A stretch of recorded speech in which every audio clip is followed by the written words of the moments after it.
Okay, so just this controller here now is I'm gonna use that one as the probably a root controller to control all the other nodes, a bit of a parent. Um, might have to do some testing just to see how it works, but I'm thinking maybe some of these spine controllers and the arm elbow controllers I'll link to them. But before I do that, let's put in the feet controllers and get those working. So the feet controller is a little bit more tricky because it's called a reverse foot, and I'm going to show you how I create it. First thing I need to do is switch over to,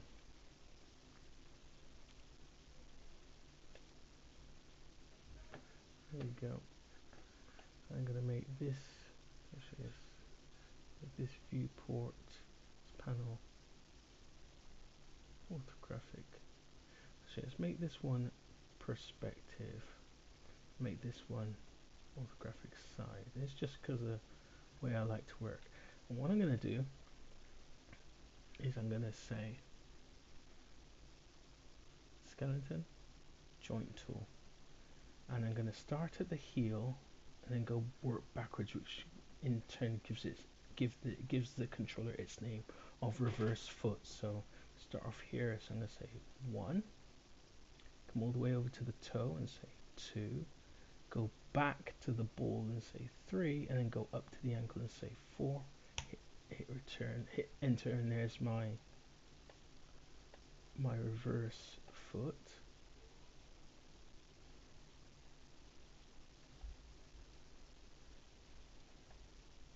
And just put it into place there. And you can do a shifty and duplicate it and put the other one on the other side. This one you should actually have there. And now what I'm going to do is start connecting these up.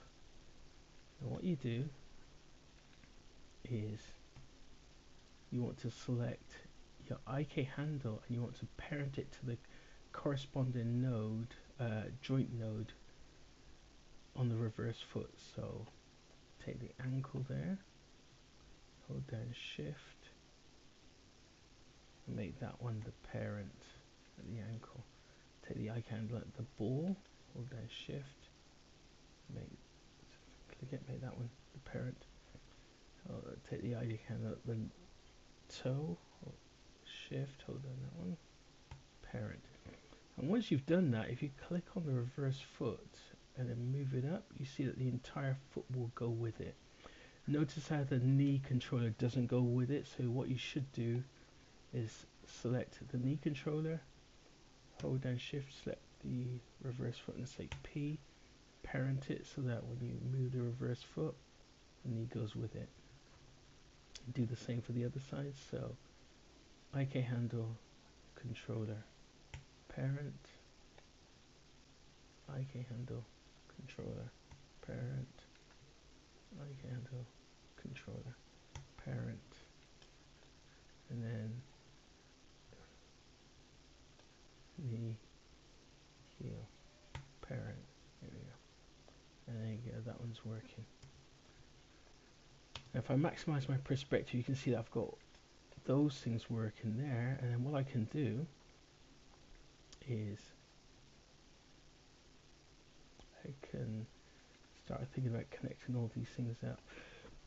Now I have to be careful with this skeleton because I've got some spine controllers in there. I've got some other things that I want to have orientated or controlled by some nerves controllers, and I'm going to have to put them in.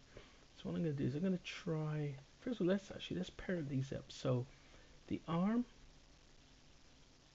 is being controlled by that one. And you see how I need the finger controls. So I'm just going to, right, let's make my IK handles smaller. There we go, so they're not so in your face kind of thing. There we go. In fact, actually, let's bring it down to 0.1. There we go. Select the controllers for the fingers, all three, by holding down shift. Let's shift select the hand controller and say P to parent. And now if I move that, see all the fingers go with the hands. And now I can do the same same for this side.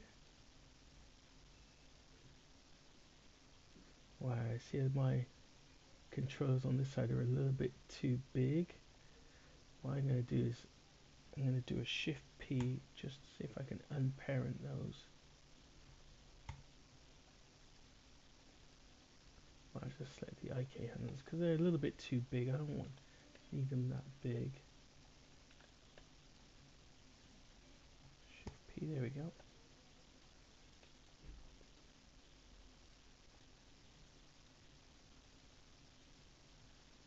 Hit R to scale them uniformly. Freeze transformations, delete non-deformer history. Just reparent them.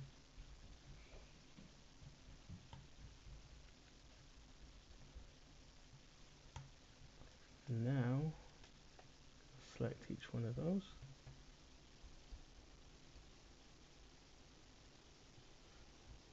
Parent it to the hand, and the same thing, that one should now drive those.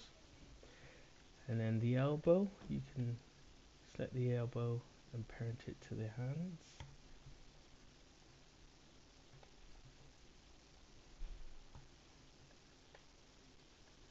And when you drive that, that'll then move the hands.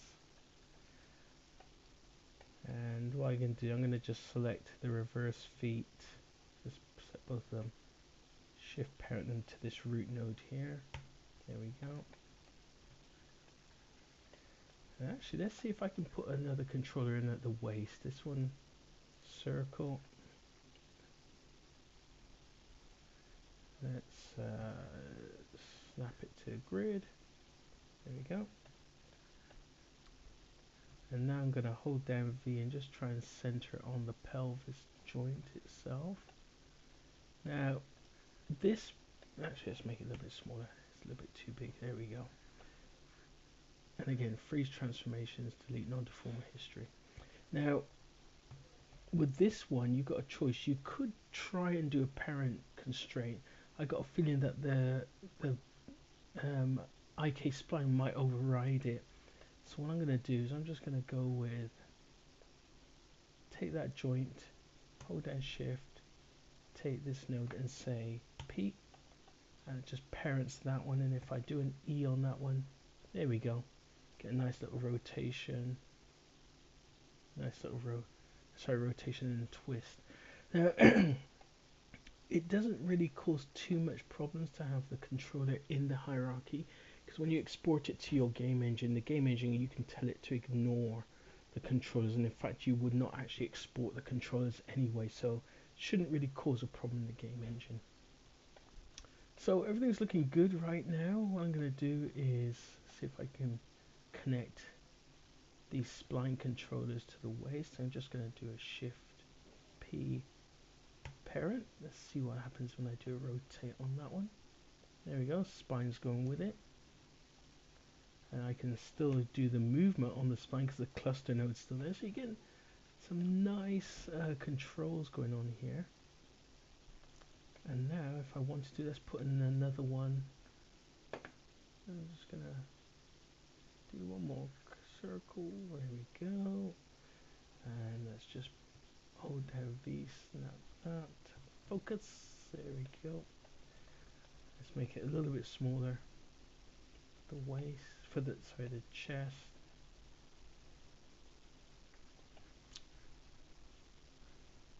Freeze transformations, delete non-deformer history. And again, I'm going to try and connect that joint, shift select that one and say P, oh, sorry. Oh, can't do that. It was me trying to parent it to that. Not allowed to do that. It actually broke my hierarchy. Let's see if I can do a constraint to that. I'm going to just do a file save. Save scene. Call this one number 12. I'm hoping that my cluster node doesn't interfere with it with the spline, but let's try this. Let's select this joint. In fact, actually, I wonder if I might be able to go in and select the cluster node. And let's do cluster node, shift, controller. See if I can do a constraint, parent constraint options. Let's see if I can do that. It looked like it took it.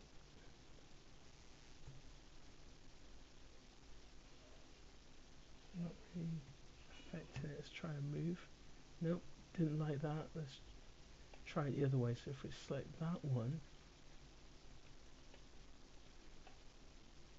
it'll pick up the little C for cluster. C. Let's see if I can do another one there. Apply. It might have took that. Let's have a look. Yeah.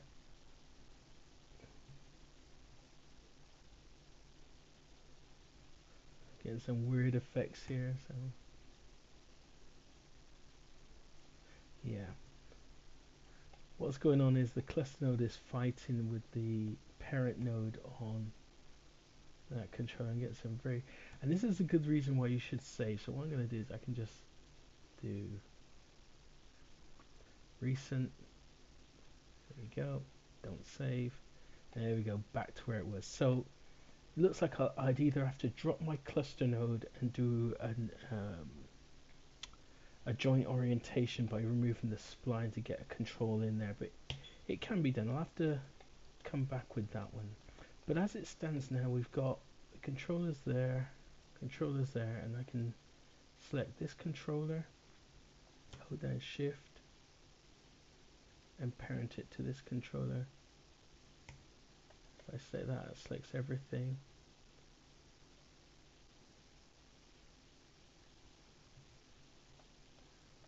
In fact, what I can do is select these hand controllers.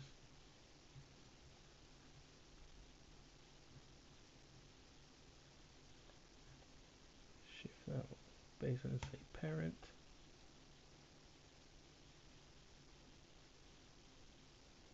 Okay. Got some nice control there.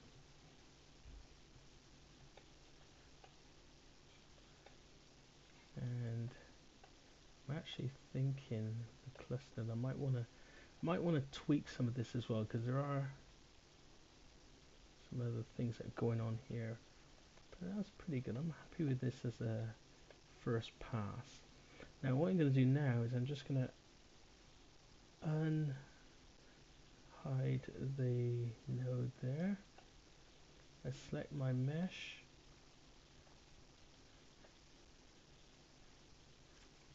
Press number 6, and what I'm going to do is say, let's actually see if I can get my bones. There we go. So select my bones, shift select my mesh, and I'm going to say skin, bind skin, smooth bind options. I'm just going to do, these are an interactive, max influence of 2 bones. I'm just going to do an apply. There we go. And that now allows me to have some nice little funky moves on my mesh.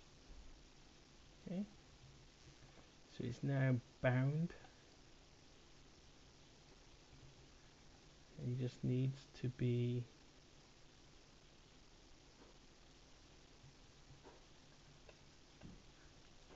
weighted, to have the weights painted. I might have to put in a few more controls, but basically that's the majority of my rigging done. The good thing is I've got enough controllers to allow me to do a nice little walk, and I've got enough save backup files, so if anything does go wrong I can easily go back and adjust. Okay, so this is the end of this rigging tutorial. In the next tutorial I'm going to cover painting of weights and how to really make your weights go quickly so you don't spend too much time stressing over it. And then the final tutorial for this character will be exporting it to a game engine. So thanks for watching, and I'll see you soon.